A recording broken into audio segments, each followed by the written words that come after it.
దీపకి సుమిత్ర దశరథుల చేతి మీదుగా శ్రీమంతం జరిపించి జ్యోష్ణకు ఊహించని షాక్ ఇచ్చిన పారిజాతం. ఈ వీడియో గనుక నచ్చినట్టయితే తప్పకుండా ఒక్క లైక్ చేయండి. ఇక దీప అయితే జ్యోష్ణ మాటల్ని ఆలోచిస్తూ ఉంటుంది. ఇక మరొక వైపు కాంచనకి వచ్చిన కళ గురించి కూడా ఆలోచిస్తూ భయపడుతూ ఉంటుంది. అత్తయ్యకి ఏ కళ వచ్చినా అది నిజమవుతుంది. ఒకవేళ నిజంగానే బావ జ్యోష్ణ మెడలో తాళి కడతాడా? జ్యోష్ణ నిజంగానే బావని తన సొంతం చేసుకుంటుందా అంటూ ఆలోచిస్తూ బాధపడుతూ ఉండగా అప్పుడే కార్తీక్ అయితే వస్తాడు. ఏంటి దీప, ఇక్కడుండి ఏం ఆలోచిస్తున్నావు? ఇంకా నువ్వు ఆ కళ గురించి ఆలోచిస్తున్నావా అంటూ అడుగుతూ ఉండగా, అవును బావా, అత్తకి ఎలాంటి కళ వచ్చినా అది ఖచ్చితంగా నిజమై తీరుతుంది, అందుకనే నాకు భయం వేస్తుంది అంటూ అనంగానే, ఏంటి దీప ఇదంతా? అసలు ఆ జ్యోష్ణని ఎవరు పెళ్లి చేసుకుంటారు అనుకున్నావు అంటూ అనంగానే, ఏమో, ఆ పెళ్లి చేసుకునేది నువ్వై ఉండొచ్చు, ఏం చెప్తాం అంటూ ఇక దీప అయితే అడుగుతూ ఉంటుంది. ఇక మరొక వైపు పారిజాతం అయితే రెడీ అయి హడావుడి చేస్తూ ఉంటుంది. అందరూ రెడీ అయ్యారా, కిందికి వస్తున్నారా అంటూ పిలుస్తూ ఉండగా, ఏంటి పారిజాతం, ఎక్కడికో చెప్పకుండా హడావుడేంటి అంటూ అడుగుతూ ఉంటాడు నారాయణ అయితే.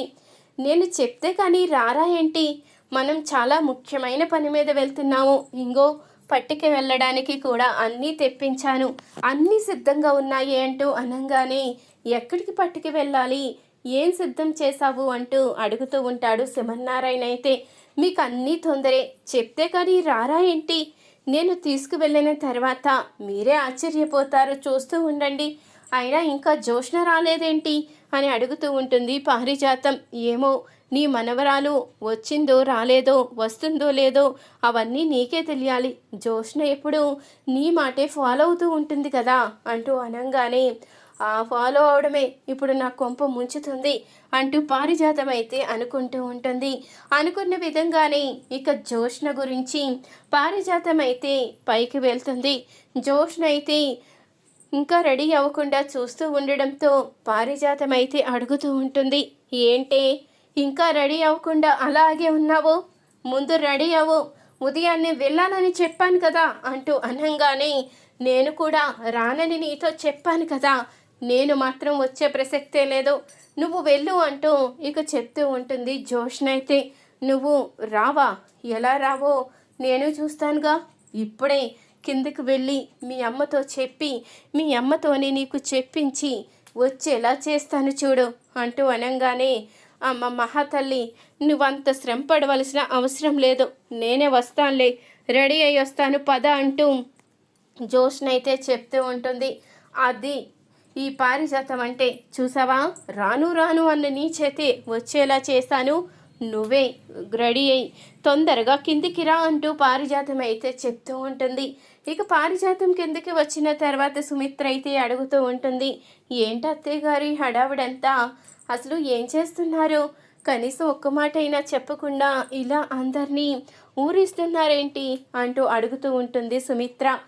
నీకు అక్కడికి వెళ్ళిన తర్వాత తెలుస్తుందిలే సుమిత్ర, నువ్వు కంగారు పడుకు అంటూ ఇక పారిజాతం అయితే చెప్తూ ఉంటుంది. అనుకున్న విధంగానే అందరూ కూడా ఇక కాంచన ఇంటికి అయితే బయలుదేరుతారు. ఇంతలో అప్పుడే కార్తీక్ అయితే దీపతో చెప్తూ ఉంటాడు, ఏంటి దీప, నీ భయం అంతా ఆ జ్యోష్ణని నేను ఎక్కడ పెళ్లి చేసుకుంటానో అనే కదా. నేను తనని పెళ్లి చేసుకోవడం కాదు కదా, మనం గుమ్మం మెట్టు కూడా తొక్కనివ్వను, నీకు మాటిస్తున్నాను అంటూ ఇక కార్తీక్ అయితే అంటూ ఉండంగానే, ఇంతలో అప్పుడే అందరూ కూడా కాంచన ఇంటికి అయితే వస్తారు.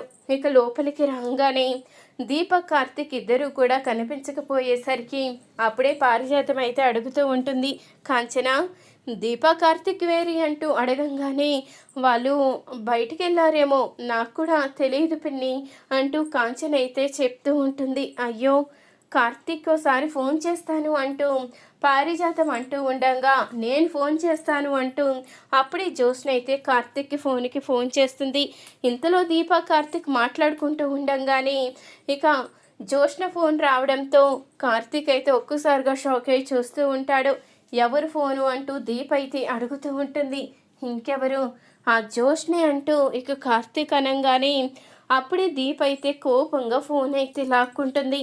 ఇక లాక్కోగానే ఇంతలో ఇక జోష్న అయితే అడుగుతూ ఉంటుంది, ఎక్కడ బావా అంటూ అనంగానే దీప్ అయితే కోపంగా, చూడు డ్యూటీలో ఉన్నప్పుడు నువ్వు ఫోన్ చేసినా ఊరుకుంటాను, కానీ డ్యూటీ లేని సమయంలో కూడా నువ్వు ఫోన్ చేసి నోటికొచ్చినట్టు మాట్లాడుతూ పనులు చెప్తూ ఉంటే అసలు సహించేదే లేదు అంటూ దీప్ అయితే కోపంగా చెప్తుంది. అప్పుడే ఇంతలో ఇక జోష్న అయితే అది స్పీకర్ ఎట్టి మాట్లాడేసరికి ఆ మాటలకి ఇక నారాయణ అలాగే సుమిత్ర అందరూ షాకే చూస్తూ ఉంటారు. ఇంతలో అప్పుడే పారిజాతం అయితే, అమ్మో ఇది కావాలని నా మనవరాల్ని అందరి ముందు చెడ్డదాన్ని చేయడానికి ఇలా చేస్తుంది అంటూ జోష్న దగ్గర ఫోన్ లాక్కుని, అమ్మా దీప, మేమంతా మీ ఇంటికి వచ్చామమ్మా, మీ ఇంటి దగ్గరే ఉన్నాము, మీరెక్కడున్నారు అని ఫోన్ చేశాము అంటూ పారిజాతం అనంగానే అప్పుడే కార్తీక్కి దీపకి అర్థమవుతుంది. అంటే అందరూ ఇక్కడికి రావడం ఏంటి, అసలు ఇప్పుడు ఏం పని మీద వచ్చినట్టు అంటూ ఆలోచిస్తూ ఉంటారు కార్తీక్ దీప ఇద్దరు కూడా.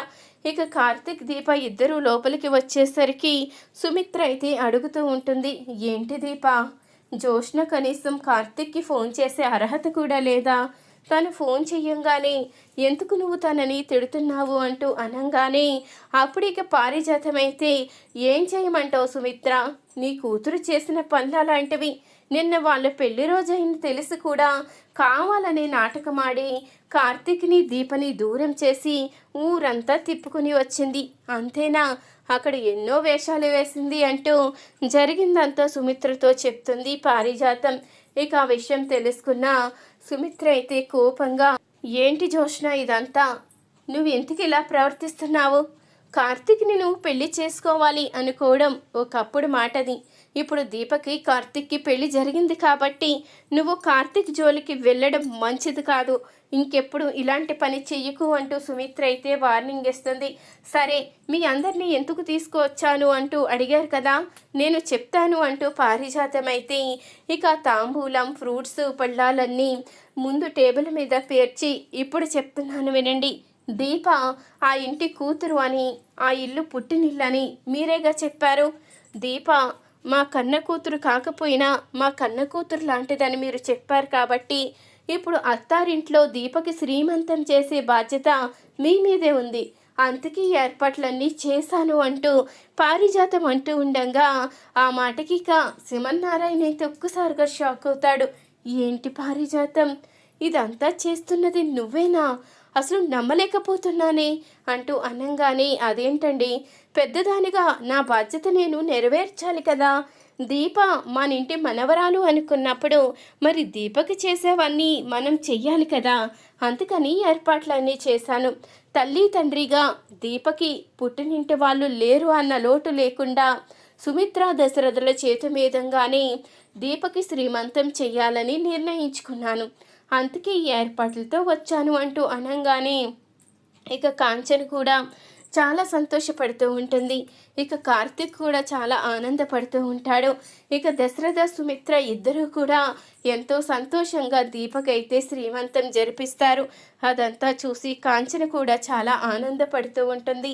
అప్పుడు ఇక జోష్న అయితే కోపంగా చూస్తూ ఉండగా, ఏంటి మనవరాలా, దీపకి దగ్గరుండి మీ అమ్మ నాన్న చేతి శ్రీమంతం జరిపిస్తున్నానని కోపం వచ్చిందా, ఇక మీదట దీప విషయంలో నువ్వు ఏం చేసినా ఊరుకునే ప్రసక్తే లేదు, నువ్వు దీప విషయంలో ఏం చెయ్యాలని చూసినా నేను అందుకు అడ్డుపడుతూనే ఉంటాను, నువ్వు వేసిన ప్రతి ప్లాను తిప్పు కొడుతూనే ఉంటాను, ఇప్పుడు దీపని అందరి ముందు అవమానించాలనే చూసావు, అందుకనే నేనే అడ్డుపడి అన్ని నిజాలు బయట పెట్టాను, ఇక మీదట నువ్వు ఏమీ చేయలేవే పిల్లబచ్చా, నేనుండగా దీపకి ఏమీ జరగనివ్వను, ఇక మీదట దీప బాధ్యత నాది, దీప మీద చిన్న ఈగ కూడా వాలనివ్వను అంటూ ఇక పారిజాతం అయితే జోష్నకైతే షాక్ ఇస్తుంది.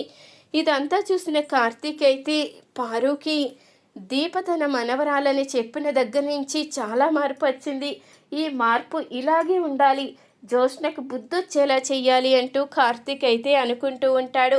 ఇక శ్రీమంతం అందరూ దగ్గరుండి జరిపించేసరికి దీప కూడా చాలా ఆనందపడుతూ ఉంటుంది. ఇక కాంచన కూడా చాలా సంతోషపడుతూ ఉంటుంది. ఈ వీడియో కనుక నచ్చినట్టయితే తప్పకుండా ఒక్క లైక్ చేయండి. మీరిచ్చే ఒక చిన్న లైక్ మా ఛానల్కి ఎంతో మోటివేషన్ ఇస్తుంది.